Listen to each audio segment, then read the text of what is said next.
الصلاة والسلام على سيد الأنبياء والمرسلين وعلى كل ملائكتك المقربين وعلى عباد الله الصالحين اما بعد۔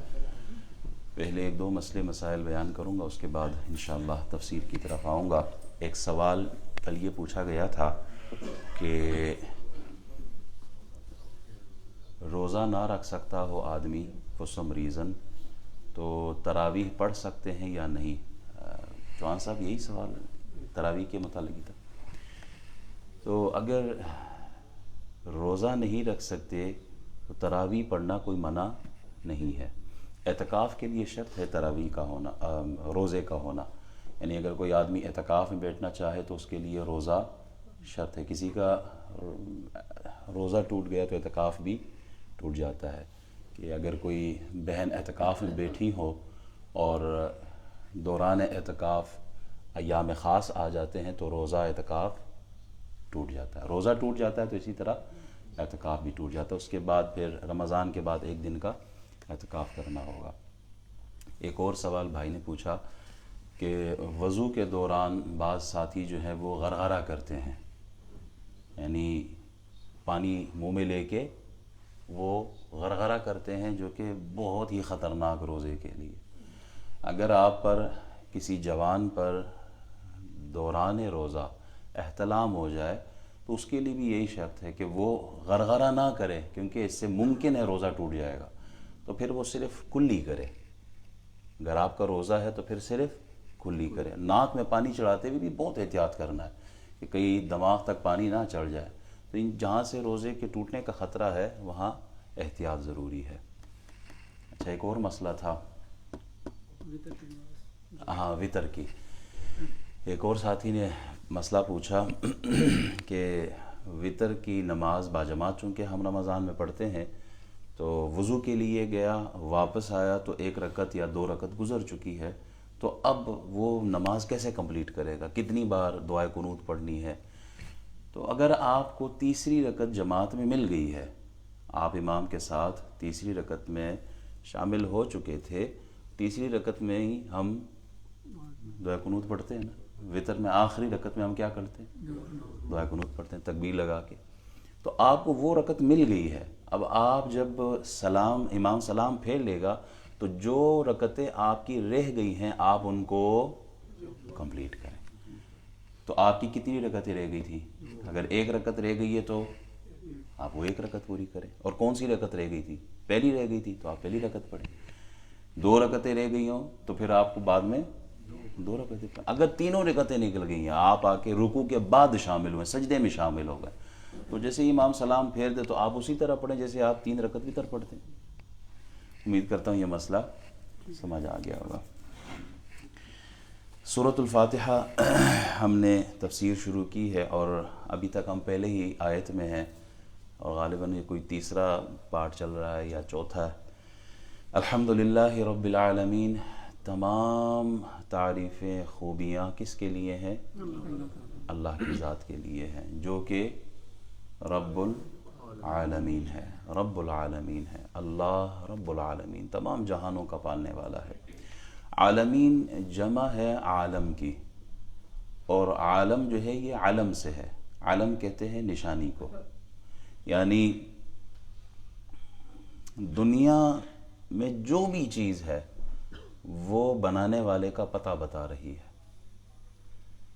دنیا میں آپ دنیا کی کسی بھی چیز کو غور سے دیکھیں نا تو آپ کو اللہ کا یہ پتہ بتا رہی ہے کہ اس کو تخلیق کرنے والا کوئی ہے۔ علم، جھنڈے کو کیا کہتے ہیں؟ علم بھی کہتے ہیں نا۔ علم، علم کا مطلب کیا؟ نشانی۔ آپ کو ہر ملک کا الگ الگ ایک جھنڈے سے ہی پتہ چل جائے گا کہ یہ کس ملک کی نشانی ہے، کس ملک کا پتہ بتا رہی ہے۔ تو عالم سے، تو عالم جہاں بھی آپ کی نظر جائے آپ کو بنانے والے کا پتہ بتا رہی ہے۔ تفسیر روح البیان میں ہے کہ 18,000 عالم ہے۔ کتنے؟ 18,000 عالم ہے، اور یہ دنیا یعنی زمین اور آسمان جو بھی ہے ہمیں نظر آ رہا ہے، ان میں سے ایک عالم ہے، ان میں سے ایک عالم ہے 18,000 عالموں میں سے۔ عالم ارواح ہے، عالم اجسام ہے، عالم امکان ہے، عالم سفلی ہے، عالم علوی ہے، عالم ملکوت ہے، عالم ناسوت ہے، عالم جنات ہے، عالم انسان ہے، عالم ملائکہ ہے، عالم برزخ ہے، مختلف عالم، عالم حیوانات ہے، عالم نباتات ہے، آیا عالم پرندوں کا الگ عالم ہے، تو مختلف عالم ہے۔ اللہ ان سب کو پالنے والا ہے، کوئی بھی اس میں سے نکل کے باہر خود سے نہیں پل رہا، ان کو پالنے والا کون ہے؟ اللہ کی ذات ہے۔ یہ دنیا ان تمام عالموں میں سے سب سے چھوٹا عالم ہے، یہ تفسیر نعیمی میں سے یہ جملہ میں نے اٹھایا ہے۔ یہ دنیا ان تمام عالموں میں سے چھوٹا عالم ہے، اور ایک جنت ہی اتنی بڑی ہے کہ تمام زمین اور آسمان سب کچھ اٹھا کے اگر اس میں رکھا جائے نا تو ایسا نظر آئے کہ بہت بڑے میدان میں ایک چھوٹا سا سکہ، ایک کوائن پڑا ہوا۔ جنت اتنی بڑی ہے، ادنا سے ادنا جنتی کو بھی جو جنت ملے گی نا وہ کتنی بڑی ہوگی کہ یہ ساری کائنات 10 دفعہ بھی بنا دی جائے نا وہ جنت اس سے بڑی ہوگی۔ یعنی جنت، ایک آدمی کی جنت اتنی ہے، تو ذرا سوچے نا ان کروڑوں اربوں اربوں انسانوں کو، مسلمانوں کو جنہوں نے جنت میں جانا ہے، وہ جنت کتنی بڑی ہوگی۔ پھر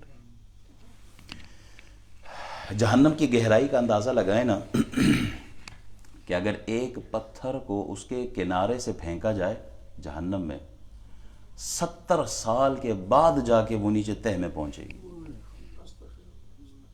آپ یہاں آسمان سے اوپر سے ایک پتھر پھینکے تو 12 گھنٹے کے اندر زمین پہ پہنچ جائے وہ، تو ہمیں کتنا نظر آ رہا ہے آسمان کہاں پر ہے، اور وہ جہنم کی گہرائی کا اندازہ لگائیں کہ کنارے سے ایک پتھر پھینکا، کہاں جا کے تہہ تک جانے میں کتنا ٹائم لگے؟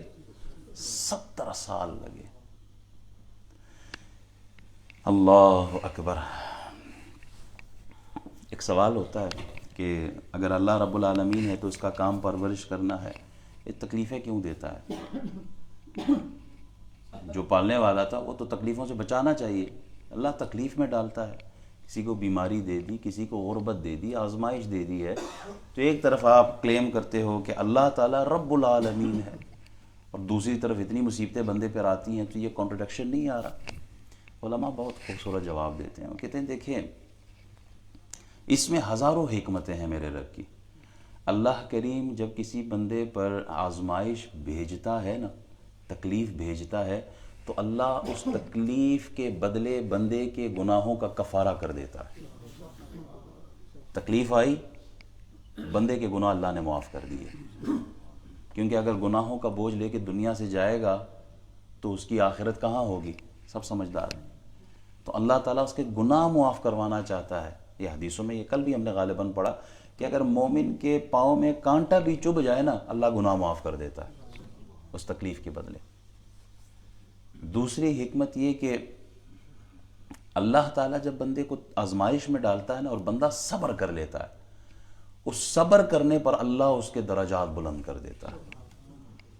بعض اوقات آدمی نماز سے ایک خاص درجہ نہیں پاتا، اور اس درجے پہ اس بندے کو پہنچانا ہوتا ہے اللہ نے، تو اس کو کسی آزمائش میں مبتلا کر دیتا ہے۔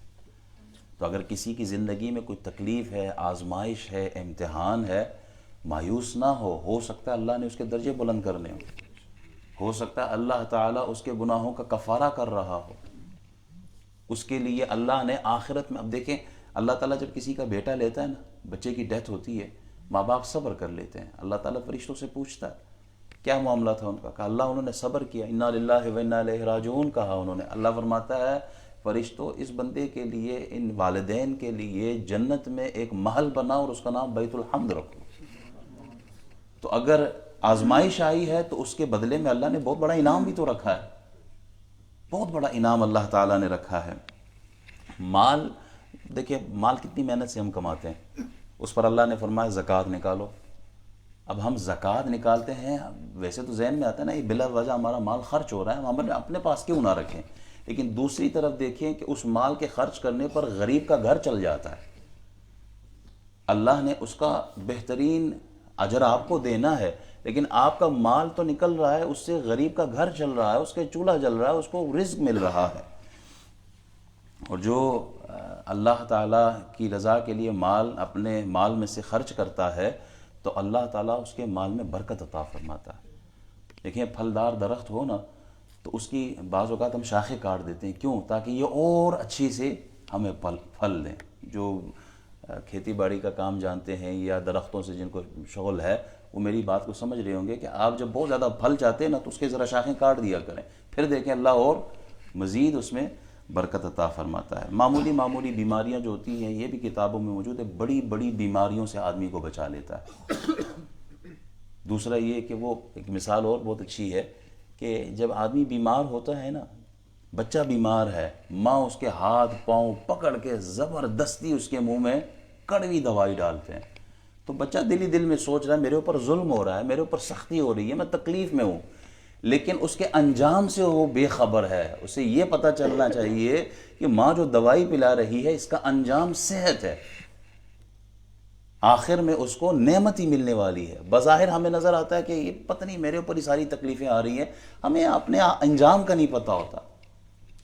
بچے جب چھوٹے ہوتے تھے نا, مجھے آج بھی یاد ہے, فجر سے پہلے ہمارے والد ہمیں اٹھا لیتے تھے, مجھے بھی چھوٹے بھائیوں کو بھی فجر سے پہلے, ابھی اذانیں بھی نہیں ہوئی, اٹھایا چلو اٹھو, تلاوت کرنی ہے, نمازیں پڑھنی ہے.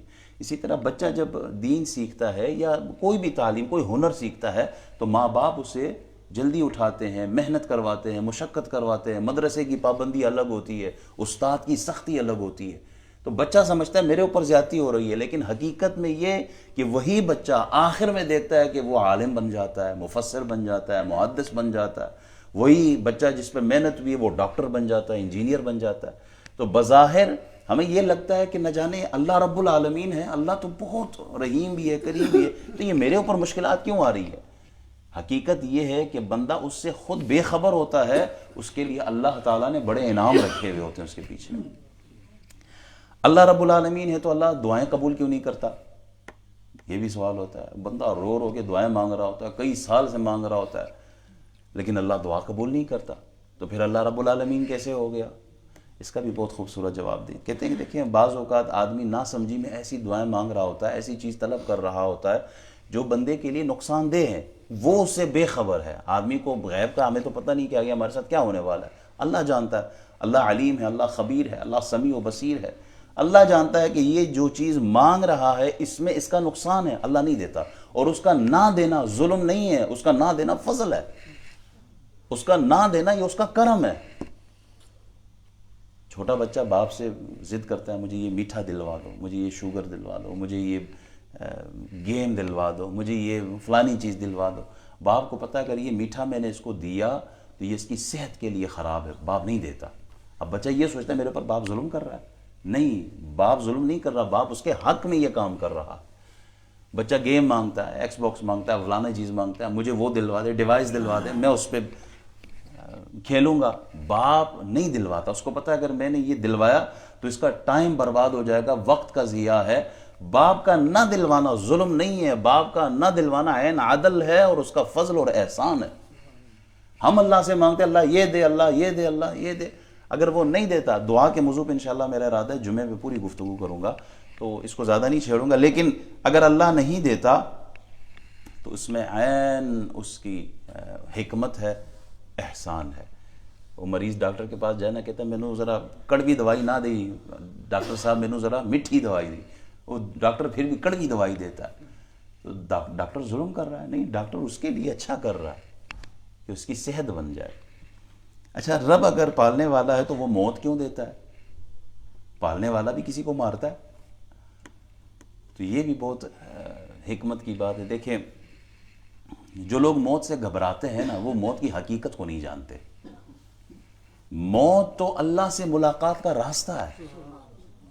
موت تو اللہ سے, اللہ کے دیدار کا ایک ذریعہ ہے, دروازہ ہے, راستہ ہے, ایک پل ہے جس سے گزر کے آپ اللہ کا دیدار کریں گے.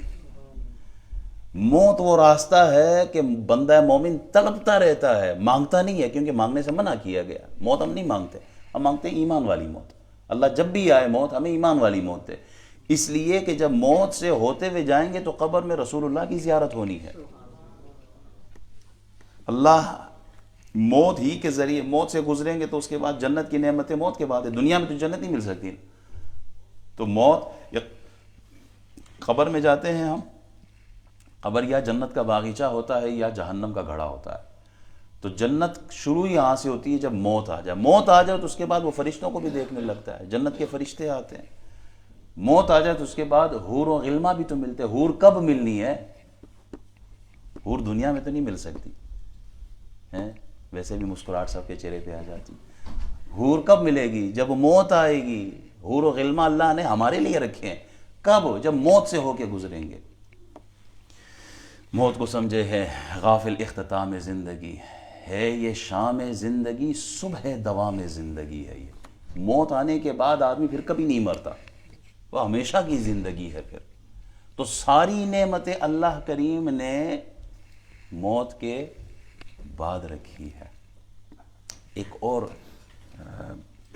سوال بھی اٹھتا ہے، اللہ رب العالمین نے، آپ سارے جا کے پیروں فقیروں کے مزاروں پہ گھوم رہے ہوتے ہو، اللہ رب العالمین ہے نبیوں کے اور ولیوں کے مزاروں پہ جانا پھر کیا تک بنتا؟ اللہ سے مانگو.